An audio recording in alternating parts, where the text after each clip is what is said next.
So our special guest today is Brian Smith. Welcome to the show. Thank you for having me. You're very welcome. So tell us a little bit about yourself. Well, I'm 42 years old. 43 years old. I live in Ohio. I live in Chansey. I've lived in Ohio most of my life. Grew up on 80s slasher movies and grew up on horror movies in general. My parents didn't really have a limit until it was, time for me to see what George Romero's Day of the Dead was. And even then the leash was pulled and I was told I wasn't allowed to watch that. Yeah. Even though that was actually it was two George Romero movies that my parents went to see before I was born. So while my mom was still pregnant with me, they went to a drive-in. My mom and dad did, and they went to see the original Night of the Living Dead and Dawn of the Dead. So it's their fault then. Yeah. That you write horror. Yeah. Definitely their fault. So tell us about your books then. Well, I've got a short story collection called Dark Avenues. It's was my first book that came out in 2019. My first actual, physical copy book in December of 2019. And then I COVID set me back for about a year, 2 years maybe. And then I didn't get COVID, but it was kind of, with everything going on, it was hard to get anything done. And I mostly just stuck to short stories. And I think I wrote a novella and then I did my second novel, which is called Consuming Darkness. It's a throwback to the 80s, 90s creature features. It would be very reminiscent of Jeepers Creepers, The Night Flyer. It's about a creature that terrifies a small town. And there's a sheriff who's the only person that can stop him. And then a month later, after that one came out, I published a book called Abby's Wrath through Alien Buddha Press. And that was a supernatural horror. It's kind of like Mean Girls, but if somebody, how can I say this? If I don't want to say Shirley Jackson did it, but if Mean Girls was a horror story, was a horror movie instead of a teen movie.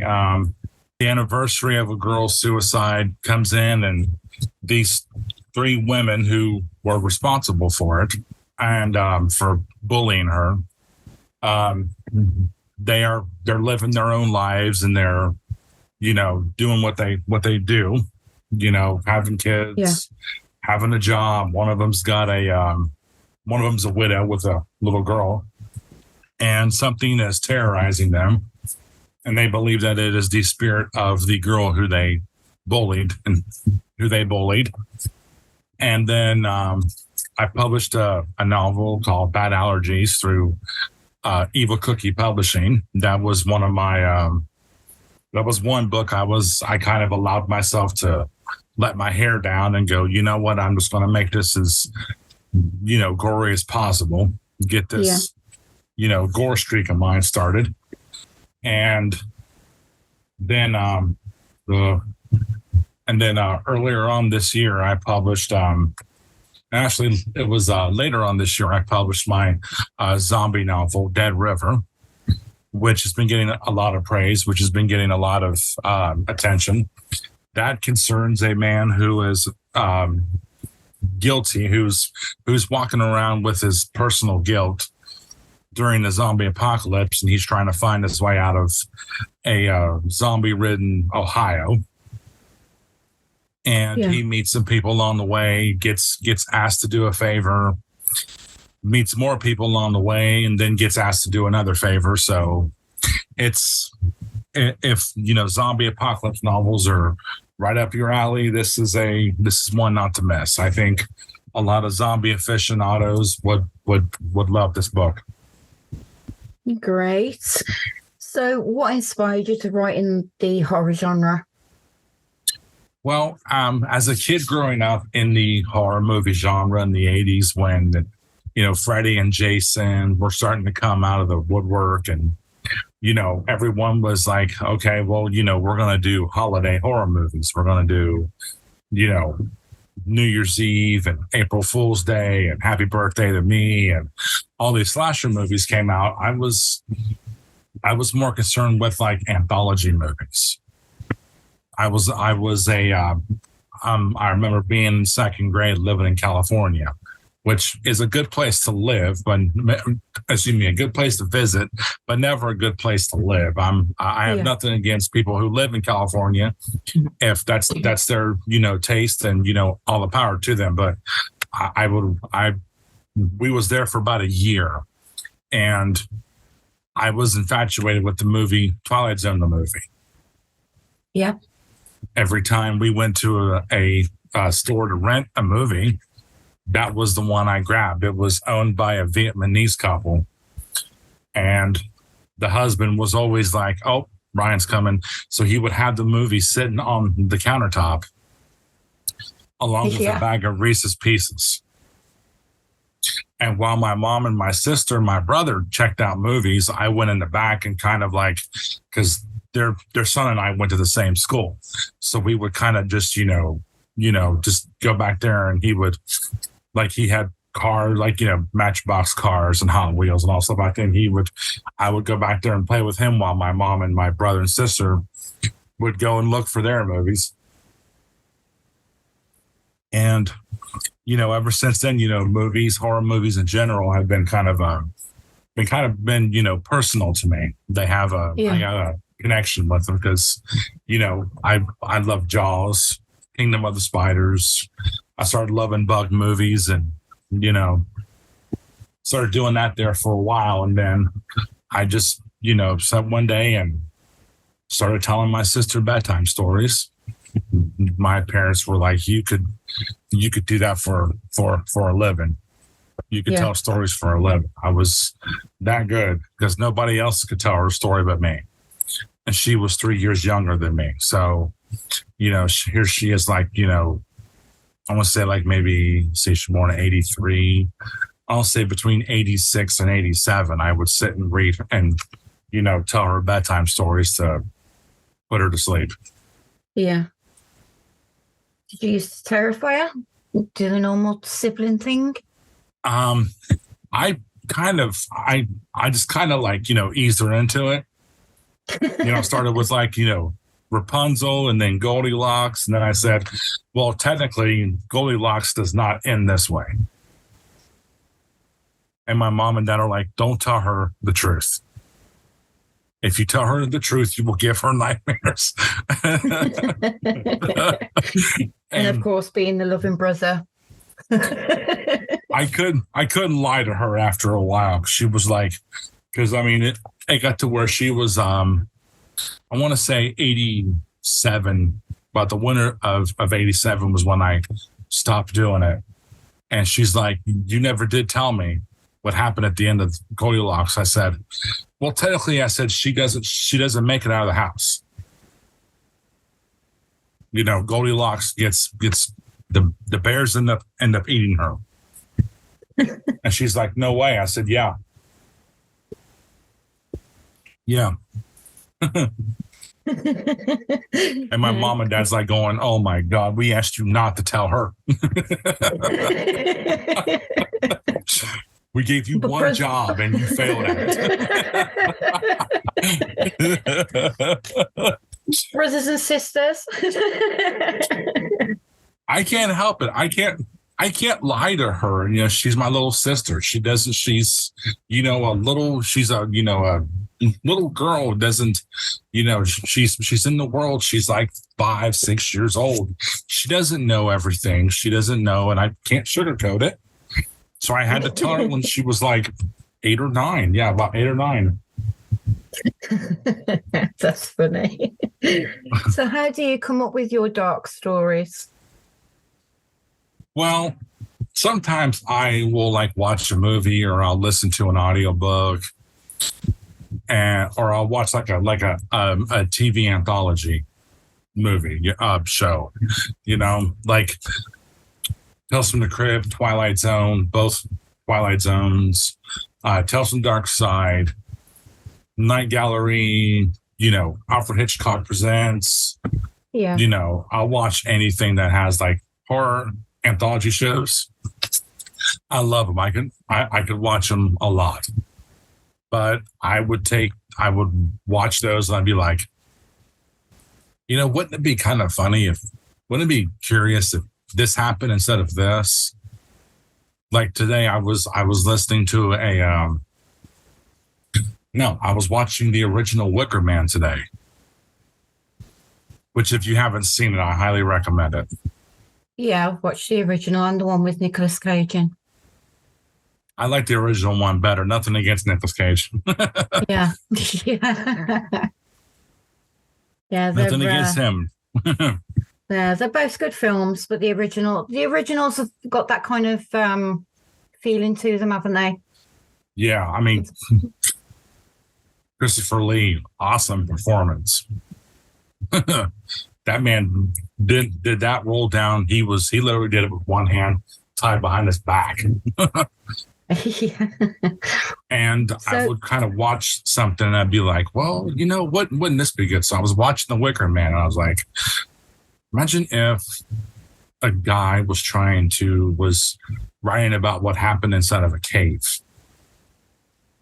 And then I just kind of started writing it down today, just scribbling it down. Because it's raining. Yeah. It was raining today, so I didn't turn my computer on to start, tacking away at the keyboard. So I just trying to like write it down. And I ended up writing like a 11-page story. Wow. So you just get your ideas from whatever's around you and whatever you're watching at the time. Yeah. I got the inspiration for my novella Dark Avenues, which is in the same short. It's available as an ebook and in the short story collection with the same name. I got the inspiration for that novella when I went to summer camp one year, and we got to do headstone rubbings. And I love doing headstone rubbings. Oh, yeah, I get you now. I got to do headstone rubbings, and I didn't want to leave. I wanted to do, like, they let me do 3 of them. That's how happy inside I was. And I got to take them home, at the end of the camp week. I got to take them back home. I got to take them home with me, and we had a trailer fire, and I ended up losing them. So yeah. And I try to make the attempt to go back out and do that again, because I really enjoy that. I really enjoyed doing headstone rubbings and, getting people's headstones and, kind of like, memorializing them, remembering them, that kind of thing. Yeah. So what's the most challenging aspect of writing for you?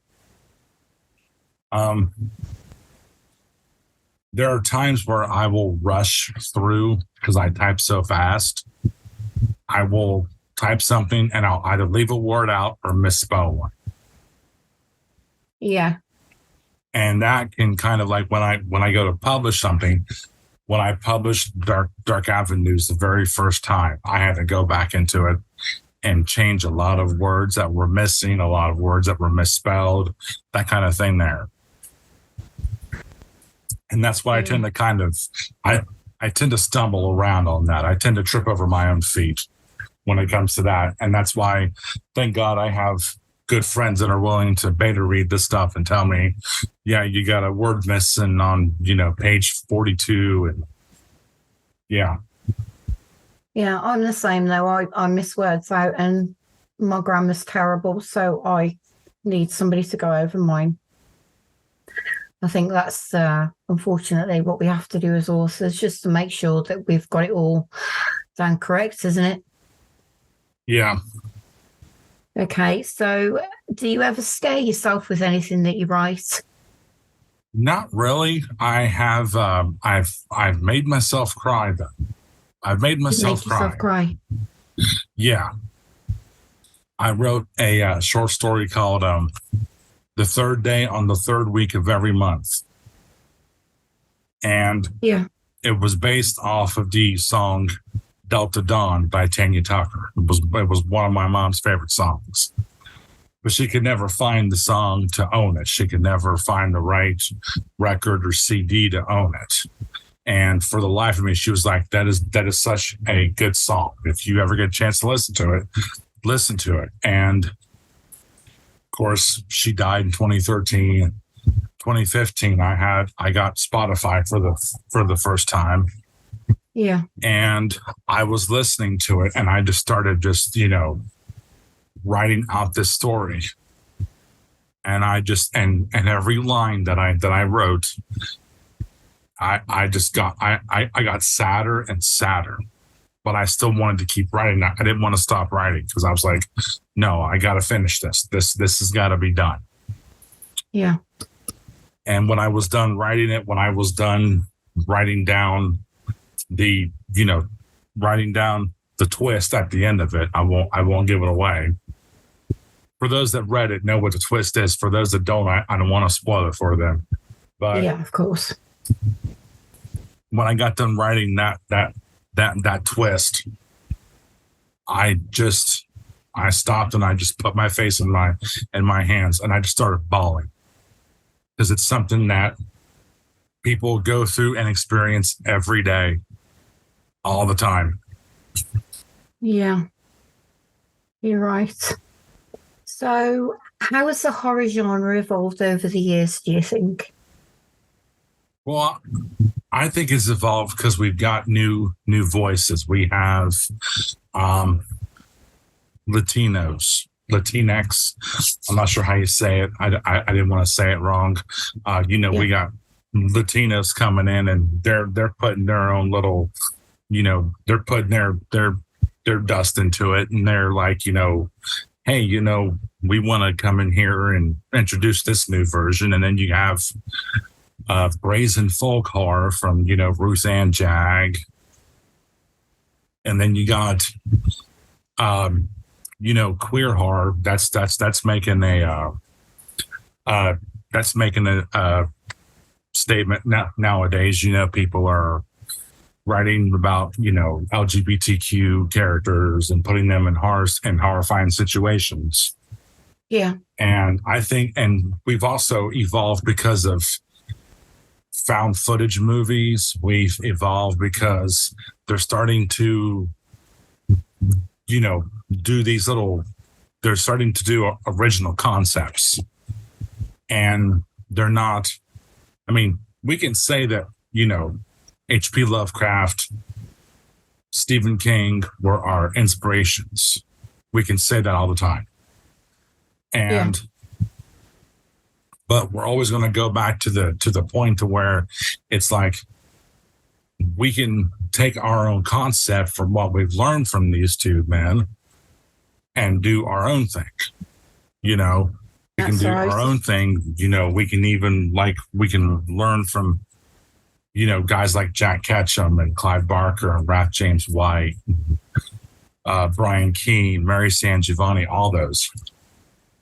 And we kind of create our own concepts. And that's why horror has evolved in a good way.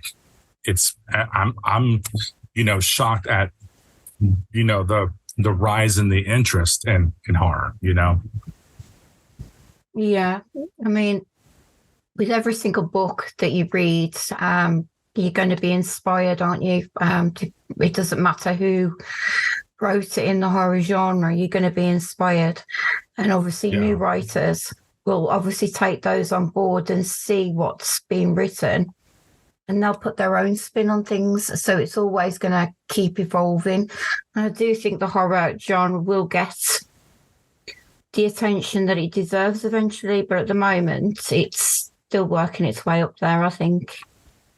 I think it's working. I think my nephew, I love him to death. Okay, the boy is a spitting image of me. He looks,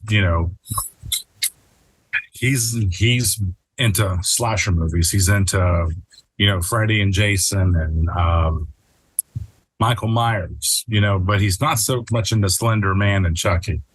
He won't watch them. But he's starting to get into the horror genre a lot. Yeah. Does he say why he doesn't like Chucky and Slender Man?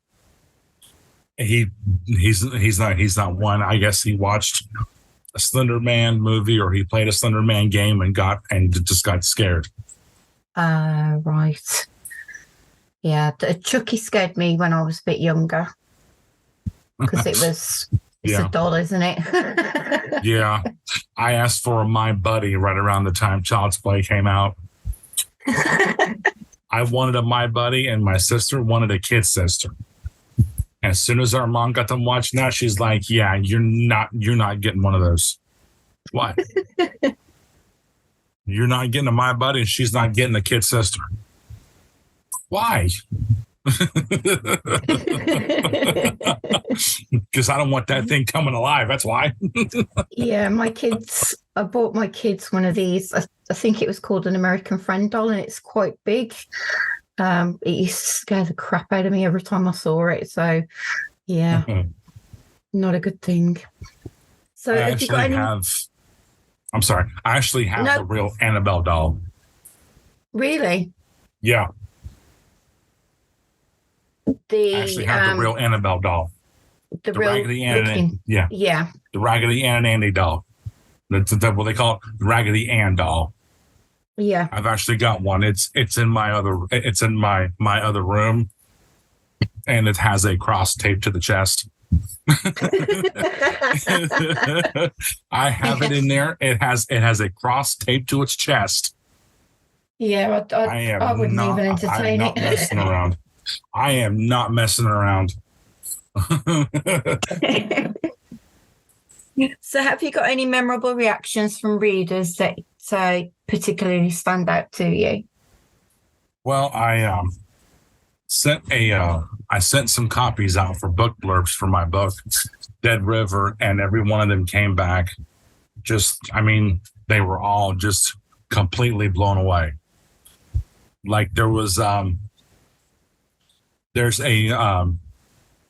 type of situation where one of the people that have to get out of here, there's a 12-year-old, he's 12, 11. He's a young boy. He's 11 years old, and he's got a baby sister named Rosie. Yeah. And he's trying to save those two. At the same time, he's trying to save 3 other people. And then, of course, you start to kind of think that the baby's gonna don't let the baby die. Like I was literally told, if the baby dies, I cannot continue this book. Yeah. And that was one of the things I wanted to get across, because it's things like that create really good tension, that get a lot of people's attention and get readers glued to the page. So if you got that little bit of something in there, that's gonna trap them in. That's gonna carry the story and carry them through it. Use it. Yeah. I always tell them, just use it, because it will add tension, it will add suspense, and it will add a lot of, like I said, the whole time you're reading this book, you're thinking the baby better not die. I will be mad if the baby dies. Yeah, it's a good way to keep the reader going, isn't it, with the tension that's going on in the book? Yeah. Okay, so what advice would you give to aspiring horror writers? Read what you love, write what you love. If you read dark romance, write dark romance and love doing it the whole time. If you like crime noir, read a lot of crime noir, write it well, and love doing it. And there's going to be a day where it's not going to work out. It's not going to work out the way you want it to. It's not going to end the way you like it. But you learn from it. You correct those mistakes and you keep trying and you don't stop. You don't give up. Okay? You do not give up. I tell writers that all the time. Do not give up. No matter how bleak it looks, no matter how, time consuming, no matter what happens, don't give up. Keep going. You may have a classic. Yeah, it can be hard, can't it? Yeah. Because remember, Stephen King threw Carrie in the trash can. Tabitha had to pull it out and tell him, you need to continue with this. Yeah. It became a hit. It became his signature. Yeah, one of his signature novels that put him on the map pretty much. Yeah, it did. Countless movies been made after it as well. Sequel. Oh, yeah. So, yeah, definitely. I mean, it can be hard sometimes when you're sitting down in front of the computer and you know what you want to say, but you can't actually get onto the paper. It can be hard. Stephen King once said the hardest part is starting. The hardest part of a novel, is starting that or starting. Yeah. And it can be hard to start one. It can be difficult because you're like, okay, how do I get my point across without boring them? How do I get my point across, neatly and not to where I got them all sidetracked, Yeah, definitely. That's the question at hand. That's what's going through your mind is, how can I start this and grab their attention? Because you always want to grab their attention with the first sentence. That's right. I've heard that a lot, to be fair, that the first sentence has to sort of like grab the reader. Yeah. Well, there you go. So thank you, Brian, for being on the show. It's been fantastic having you here. Is there anything else you'd like to add? You're very welcome. I would like to inform. I would like to let everyone know that I will be releasing my first short story collection in 6 years. I will be releasing it next July. Yeah. And I've already got a cover for it. I'm going to wait for the cover to be fixed before I post it up on any social media outlets. I'm currently working on a first person present tense found footage novella. Yeah. And I just like to, thank everybody for tuning in and thank you for having me on. And if you ever want me to come back, just let me know and I'd be up for it. Yeah, more than welcome to come back, Brian. Don't worry. Whenever you want to. All right.